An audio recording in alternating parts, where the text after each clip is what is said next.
Good evening, everybody. We are going to do a quick recap and review in the OFL for week 12. We're not doing the full stream the next couple of weeks because we're not doing predictions or anything like that. We're just going to, because we switched into the second part of the regular season.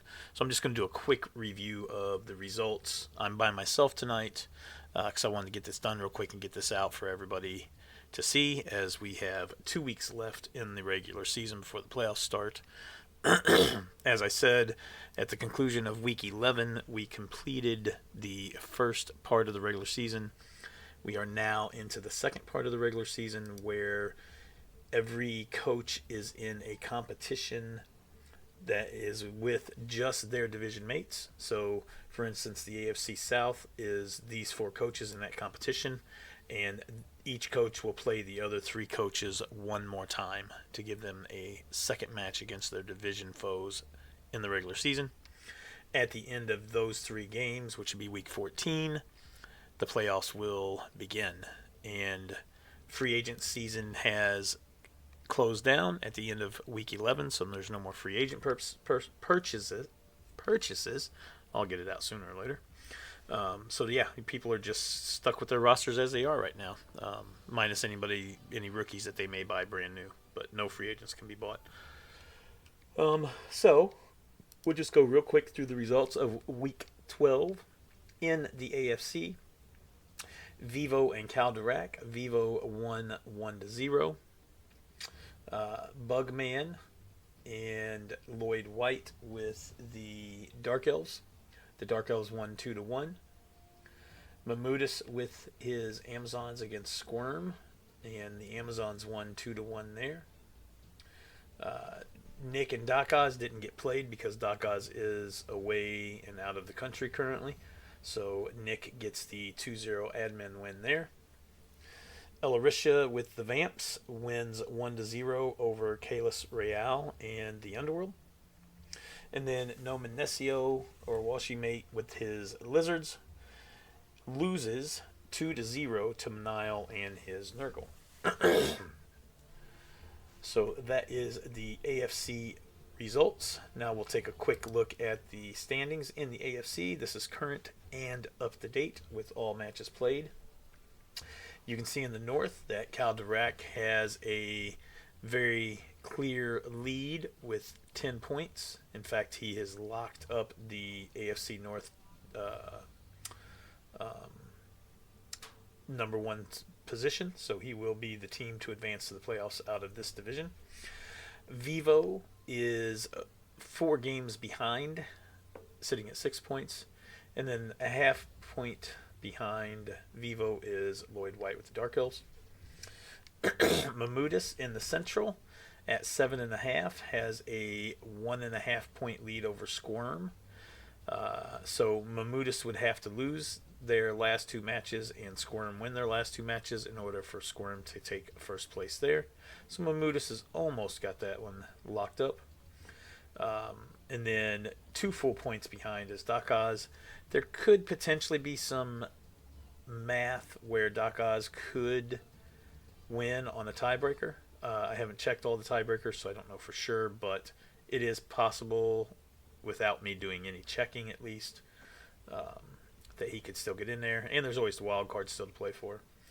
And then at 4 points in last place in the Central is Nick. In the South, Manile, sitting at 7.5 points, has a 1 point lead over Elarisha at 6.5, and a 1.5 point lead over the Lizards of Nomen. In last place here are the Underworld of Kalis Real. So here we definitely still have a lot at play for the division win and potential wild cards. In the wild card race currently we have Vivo, Lloyd White, Squirm, Doc Oz, potentially even Nick, and then Elarisha, Nomen, and Kalis Real. I have Manile even for the wild card here because he could lose the division lead here. So lots to still get played for here in the AFC. The one thing we know 100% for sure is that Calderac will be the winner of the AFC North. All right, that is a look and review of the AFC. Let's move on now to the NFC. And we have Sanders and Anders pulled the 1-1 draw. Colin and Welgemere. Welgemere's Underworld gets the 3-0 win over the Amazons of Colin. That's a very nice win for the Underworld. Vort and Loop. Loop's Vamps take the 4-1 win over Vort. Harkalian gets the 2-0 win over Kay the Sloth. Fluke the Cat and Houndot pull the 2-2 draw. And then Laz gets the 2-0 win over Chet Sweezy. So let's see how the standings look for the NFC. In the North, Laz and Chet Sweezy tied with 7 points. And then Houndot is 1 point behind them. So this one is still wide open for the division winner and also for a wild card or two to potentially come out of here. Flute the Cat with the draw that week, last week, probably eliminates him from any chance at anything. I don't think he can even get into the wild card now. No, he can't even get into the wild card because these three here will all absolutely finish ahead of him, and these two will finish ahead of him. So Flute is officially eliminated from playoff contention. In the Central, Harkalian with a 1.5 point lead over Loop and his Vampires. Vort 2 games behind, or 2 points behind, with his Corn in third, and Kay the Sloth in last place at 2.5. Kay the Sloth is also officially eliminated from the playoff potential playoff spot. Vort is 6.5. Vort is eliminated from playoff spot as far as the wild card goes. Could potentially still get in on a division win here. He would have to win his last two and have Hark lose his last two, and then he'd have to win the tiebreakers. And I'm not sure if he wins the tiebreakers or not, to be honest. Division points, he does not. So, yeah, he wouldn't even win the tiebreaker because division points would get ahead of anything else. Well, head-to-head would actually be first. So, if Vort had beat Hark in the head-to-head, then he could potentially get in. But in the South, Welgemere at 9 with his Underworld leading. Colin and the Amazons 1 point behind that. And then 2 points behind Welgemere in third is Sander. And then 3 points behind is Anders. Ooh, excuse me. Anders cannot catch Welgemere for the division lead. He could potentially get into a wild card. The people playing for wild cards right now are Anders, Sander, Colin, Welgemere, potentially Hark. No, because if for Hark to get in the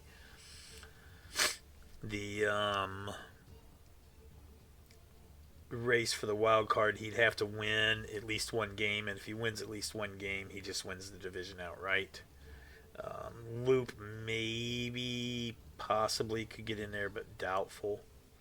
And then Chet Sweezy, Laz, and Houndot, all three here, could still be playing for a potential wild card as well. So, all right, that is the NFC. Now, on to the WFC. Scully and Rush Like a Lion tie 1-1. Uldrig's Vamps lose 2-1 to Bob and his Orcs. Kurto and Duke tie 2-2. The Nurgle of Agent Murloc lose 2-0 to Detox's Amazons. I lost 2-0 to Tim Dog and his Corn. I've got 2 losses on the season, and both were to the same Corn team. He just has my number this season, it seems. And then the last match was Code Goon's Rats against Sophiana and the Renegades, I think. 2-2 tie. So, for the results, or the the standings in the up division. Bob and Oldrig are tied at 7.5, and then 2 points behind them, tied, are Rush Like a Lion and Scully. Rush Like a Lion and Scully could still potentially get up there with the right set of circumstances. No, neither one of them could get into the division lead. Yeah, the best they could do is hope for a wild card. In the Central, Detox has taken a commanding lead. He's actually locked up the division, sitting at 9.5. 3.5 behind him, and second is Duke. And then officially eliminated is Agent Murloc and Kurto, both. Duke could still potentially get into a wild card, but Detox is locked in. He becomes the second that's guaranteed in. In the WFC down, I have a 2-point lead at 9.5 over Tim Dog's Corn at 7.5. A draw will lock me into the division title. And then Sophiana is officially eliminated, and Code Goon at 6 still could potentially get into a wild card, and Tim Dog is most likely going to be playing for a wild card. So like I said, all I need to do is get a draw.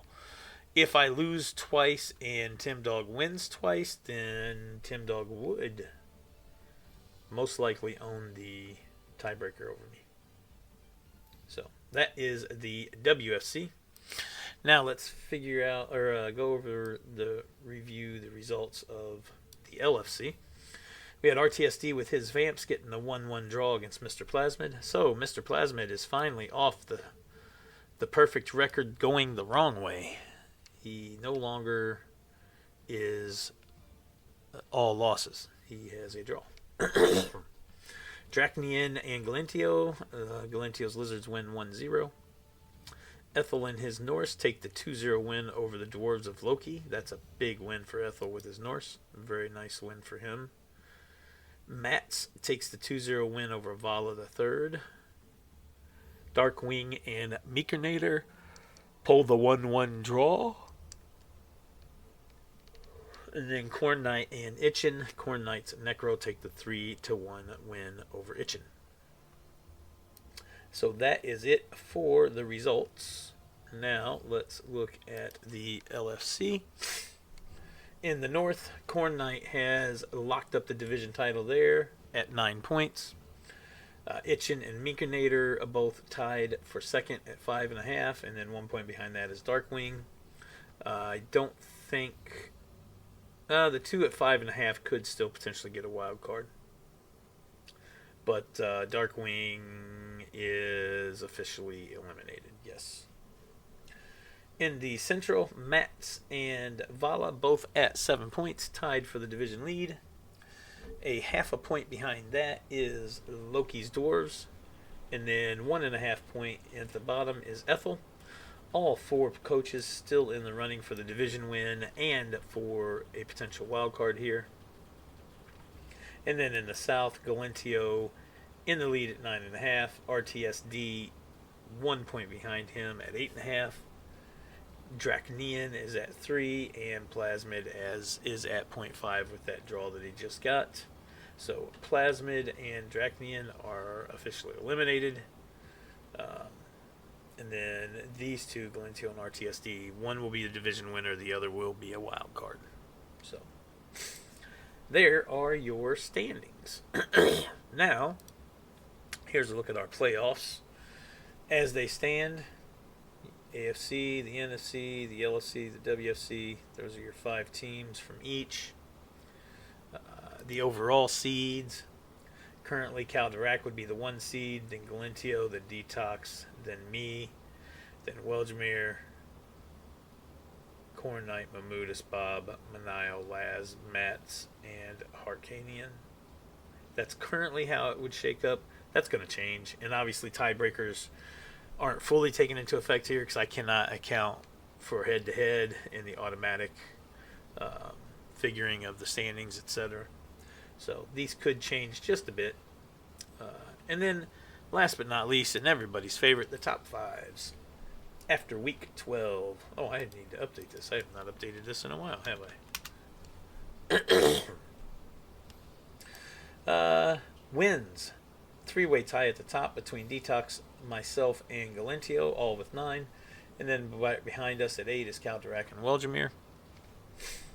Losses. Mr. Plasmid the most at 11. Kurto with 10. K the Sloth and Dracnian at 9. And Agent Murloc at 8. Best defense. Most touchdowns given up. Or fewest touchdowns given up. Galentio in first all by himself with 4. Sander and myself tied for second with 7. And then Kaldarak and Mamudis are tied for fourth with 8 touchdowns given up. Touchdowns scored. Detox is in the lead with 23, and RTSD has 23 as well. Weldramere and Khornight both have 22, and Kaldarak has 20. Touchdowns conceded or given up. Kurto has given up 28, Plasmid 27, Flute Cat Dracnian tied with 21, and Loop has given up 20. Touchdown difference or delta. Detox leading the way, and RTSD leading the way at 15. Khornight at 14, Kaldarak 12, Weldramere at 11. And last but not least, the last row anyway, most Kaz caused. Tim Dog at 38, Weldramere at 36, Rushed at 35, myself at 34, Sophiana at 32. Most casualties sustained. Kerto with 53. That's a lot of casualties. Kalis Royale at 35. Weldramere at 33. Darkwing 33. And Noman Nesio at 30. The casualty delta or difference. Corn Knight is at 23. Vivo at 20.